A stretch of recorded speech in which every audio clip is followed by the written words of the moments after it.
Bonjour, je suis Jean-René Rodrigue. Faisons ensemble ce premier exercice de modélisation un peu plus complexe avec SolidWorks. Donc, j'ai la pièce qu'on va reproduire à droite de mon écran. J'ai séparé mon écran en deux. À gauche, j'ai le logiciel ouvert. Ça limite un petit peu la taille de mon écran, mais je trouve ça important qu'on ait les deux fenêtres en même temps. Donc, j'ai SolidWorks qui est ouvert, mais j'ai aucun fichier d'ouvert. Donc, à la base, quand vous ouvrez SolidWorks, vous devriez arriver une interface qui ressemble à ça.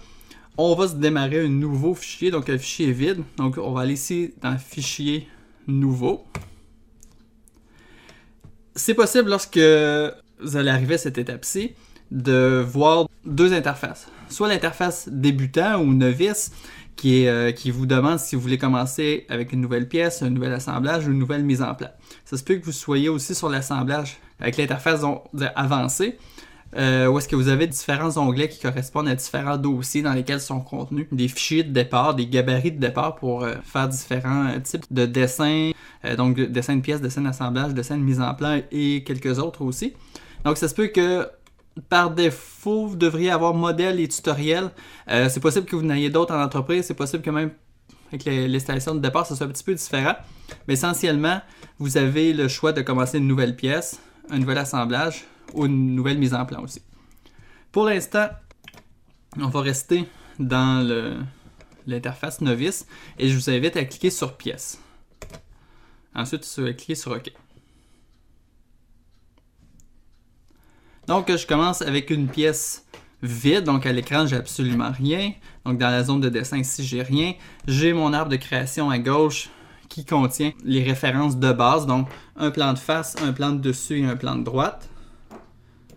Donc mon plan de face, évidemment, il est face à moi. Mon plan de dessus, il serait à l'horizontale. Puis mon plan de droite, là, il passe comme ça à la verticale. Donc si je change peut-être, je me viens en visualisation isométrique. Là, je vais mieux voir. Mon plan de face est comme ça. Mon plan de dessus et mon plan de droite. J'ai aussi mon origine là, qui est le centre de mon dessin. Sinon, c'est la seule chose que j'ai. Aussi, avant de commencer, on va vérifier qu'on est bien dans les bonnes unités. Le dessin que je vous propose, il est coté en millimètres. Évidemment, ce serait possible de le dessiner en pouces, ça ferait juste une pièce très très immense. Mais donc on va jouer la game, on va le faire en millimètres. Donc si vous allez en bas de votre écran, ici moi c'est marqué IPS. Si je clique sur IPS, on a un petit menu qui s'ouvre. Puis vous avez par défaut 4 types différents d'unités. Donc c'est des unités de longueur, de masse et de temps. Évidemment, nous, ce qui nous intéresse pour l'instant, c'est pas mal juste les unités de longueur. Je vais vous inviter à basculer sur mmgs, donc millimètres, grammes, secondes. Donc, c'est possible aussi quand vous avez ouvert que vous soyez déjà en mmgs. C'est possible, ça dépend comment SolidWorks a été installé. Donc, lors de l'installation, on pose la question, voulez-vous que par défaut, ce soit des millimètres ou que ce soit des pouces? Donc, système métrique, système impérial.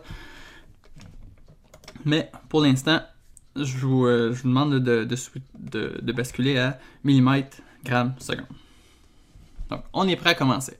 Ma stratégie de dessin, je vais essayer toujours quand je vais dessiner dans SolidWorks d'avoir une fonction pour chaque géométrie de la pièce.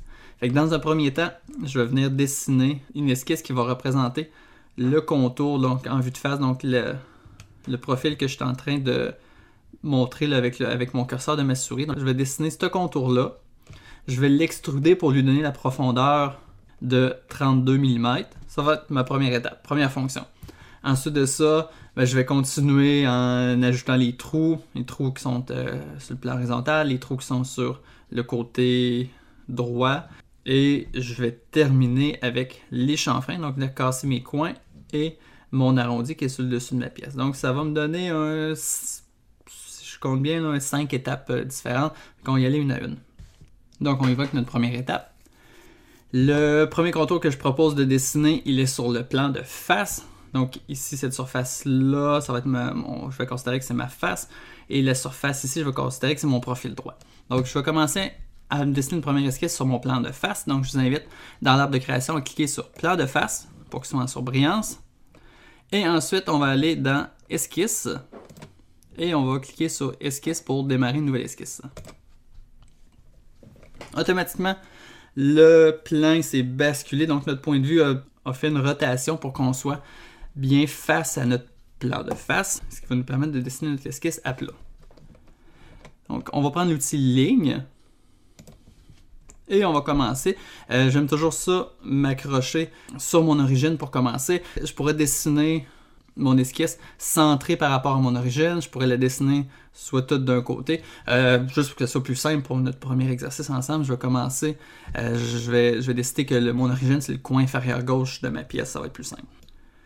Donc, ma ligne, je vais cliquer sur mon origine.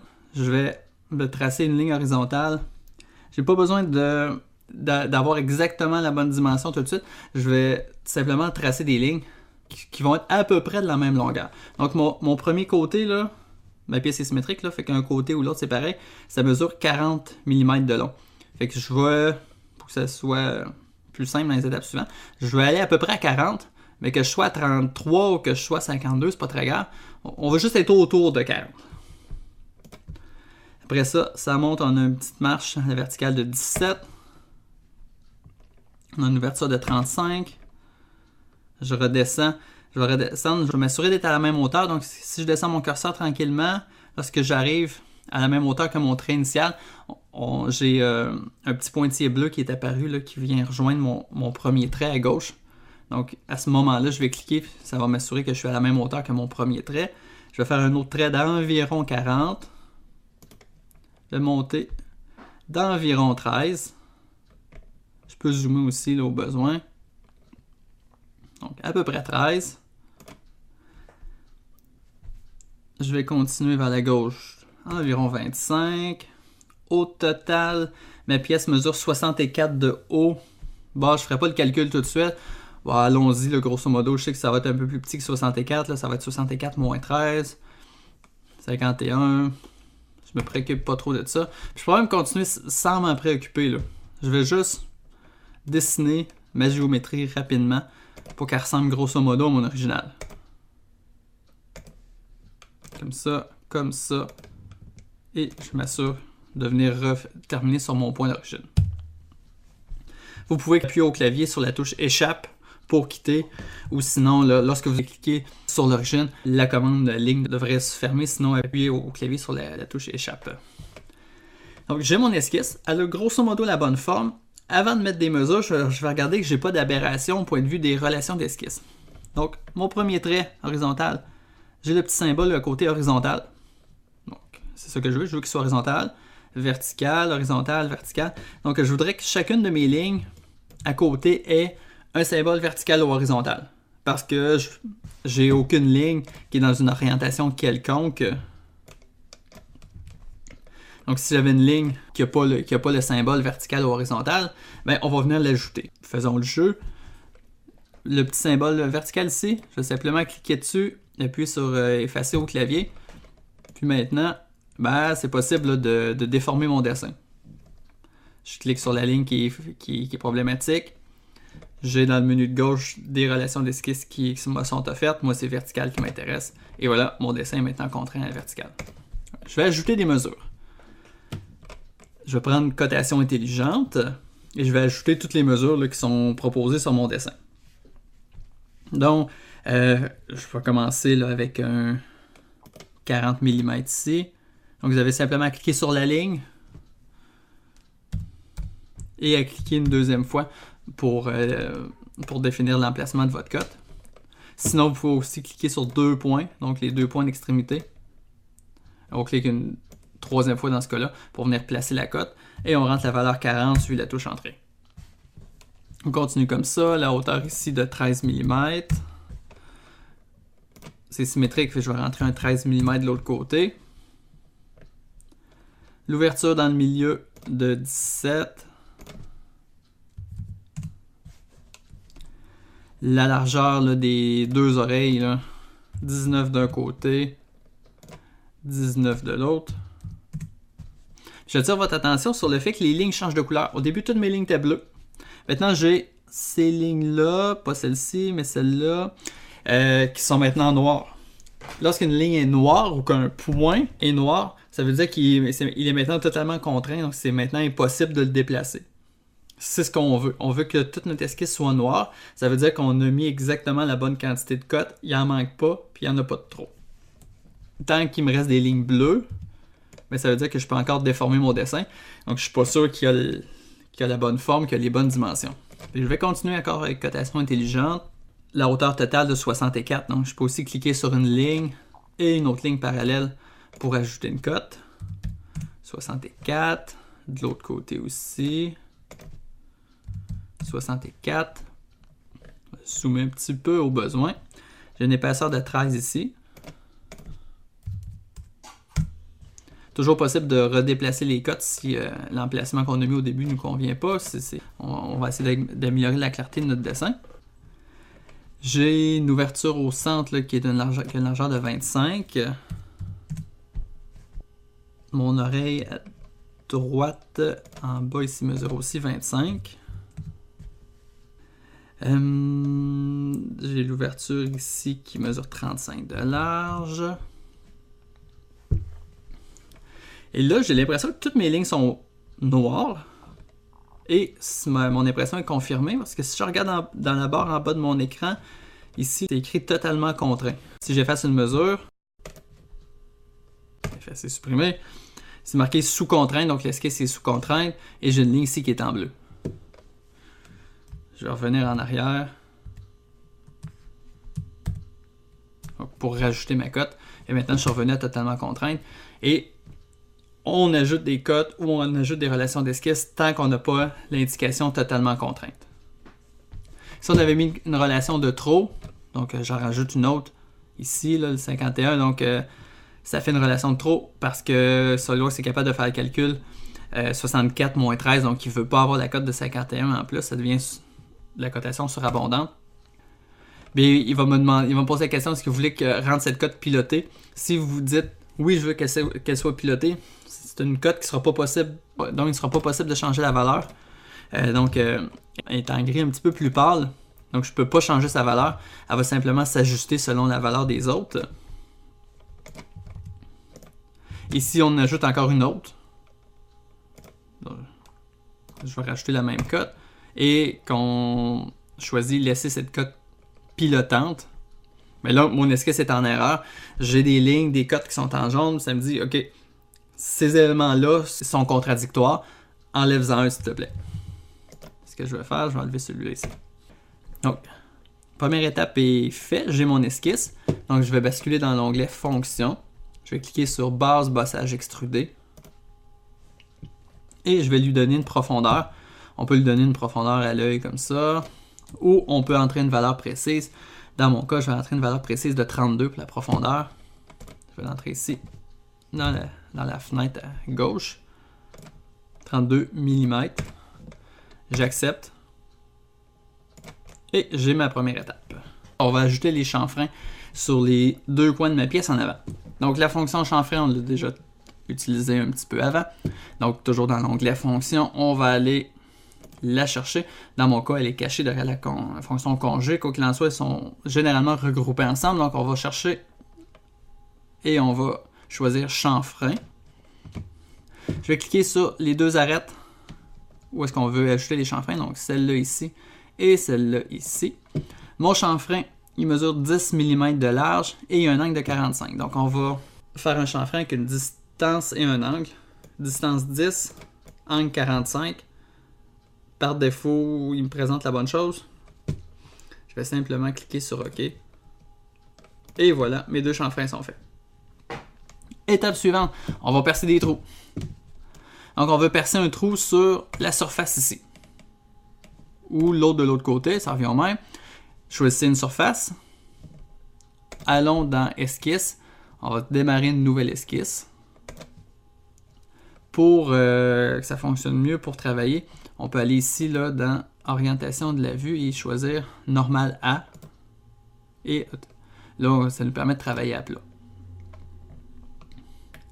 Donc, je vais dessiner un cercle sur ma surface. Cette dimension exacte, je ne m'en préoccupe pas. Ce positionnement exact, je ne m'en préoccupe pas. Ce que je fais, c'est je le place à peu près au bon endroit. Ensuite, je bascule à la fonction cotation intelligente. Je vais cliquer sur le cercle. Je vais lui donner son diamètre. qui est de 11. Ensuite, j'appuie sur Entrée au clavier ou je clique sur le petit crochet vert. Dans une deuxième étape, je vais lui donner des mesures pour venir positionner le cercle. Donc, entre cette ligne-ci, donc l'arrière de la pièce et le centre du cercle. Donc, vous pouvez soit cliquer sur le point de centre ou cliquer simplement sur le cercle lui-même. Ça va donner le même résultat. Il y a une distance de 13. Et ensuite, par rapport au bout de la pièce, on a aussi une distance de 13.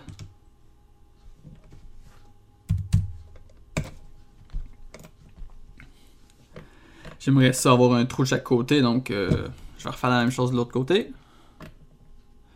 Je trace un cercle. Je bascule la cotation intelligente. Un diamètre de 11. 13 mm par rapport à l'arrière. Et 13 mm par rapport à l'extrémité.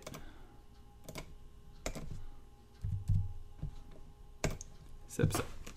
Donc c'est parfait. On peut pivoter pour voir que nos deux cercles sont bien sur les bonnes surfaces. On va retourner dans l'onglet Fonction. Puis là, on va choisir Enlèvement de matière extrudée. Donc ça va nous permettre de percer un trou. Là, il me propose de faire un trou de 32 mm de profond. Oui, ça me conviendrait parce que je vois clairement là, que ça passe à travers ma pièce. Je vais changer de choix, par exemple. Je ne vais pas laisser borne. Par principe, je ne vais pas mettre borne avec une profondeur. Mon trou, il faut qu'il traverse ma pièce, donc je vais choisir à travers tout. Là, peu importe si je venais modifier l'épaisseur de ma pièce, mon trou va toujours être à travers toute ma pièce. Je clique sur le crochet vert. Je vais enchaîner avec mes trous là, sur le côté de ma pièce. Donc, je vais cliquer sur une surface d'un côté ou de l'autre. Ça va revenir au même. Donc, je clique sur une surface. Je peux choisir esquisse comme j'ai fait dans les étapes précédentes ou je pourrais directement lui dire que je vais faire un enlèvement de matière étant donné que la première étape avant de lancer la commande enlèvement de matière c'est de créer une esquisse. Bien, il va m'amener automatiquement dans l'environnement de création d'esquisse. Je vais aller me placer normal à la surface. Je vais tracer un cercle dans le milieu de ma pièce. Pas dans le milieu, à peu près dans le milieu. Mon cercle va avoir un diamètre de 13. Mon cercle va être au milieu de ma pièce, c'est-à-dire à 16 mm de l'avant. Donc, d'ici à mon cercle, j'ai une distance de 16. Je vais revenir à normal A, là, je trouve que ça travaille mieux. Et je vais ajouter une dernière cote entre le centre de mon cercle et le bas de ma pièce. J'ai une distance de 46. Tout ce qu'il me reste à faire, c'est accepter mon esquisse. Donc, vous cliquez sur le petit pictogramme là, en haut à droite de votre zone de dessin. Ça va nous amener à la fonction enlèvement de matière extrudée. Et là, encore une fois, on va dire à travers tout pour être sûr de percer à travers toute la pièce. Et j'accepte en cliquant sur le OK, le petit crochet vert. C'est presque fini. Il me reste uniquement une dernière étape, c'est-à-dire de faire l'arrondi sur le dessus de ma pièce. Fait encore là, je vais travailler sur cette surface-ci. Je vais démarrer une esquisse.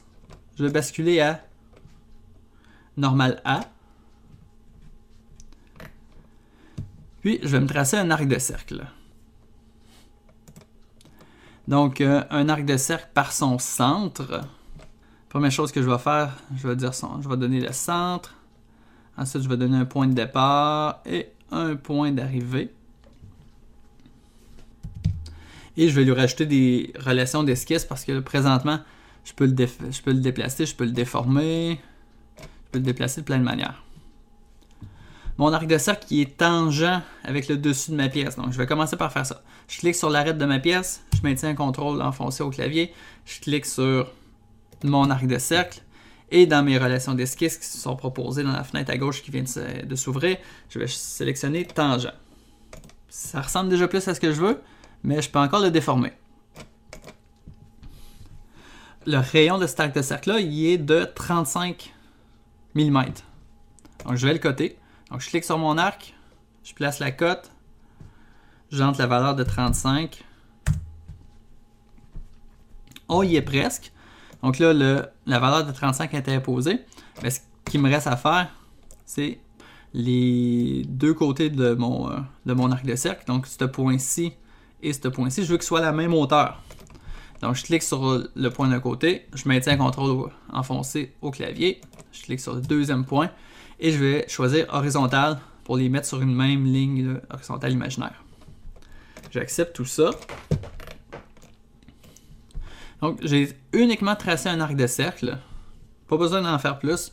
Je vais aller dans Fonction, enlèvement de matière extrudée encore une fois. Direction, je vais lui dire à travers tout. Et je peux cliquer sur basculer le côté de matière enlevée. Donc, soit je vais enlever la matière en bas, donc il me resterait juste un petit morceau en haut, ou je le coche pas et j'enlève la matière en haut. On voit avec la flèche ici, le vecteur qui m'indique dans quelle direction. J'enlève la matière. Et ça devrait fonctionner. On clique sur le crochet vert pour accepter ça. Et voilà. La pièce est terminée. Donc, c'est maintenant à votre tour de réaliser cette pièce et je vous attends dans l'exercice suivant.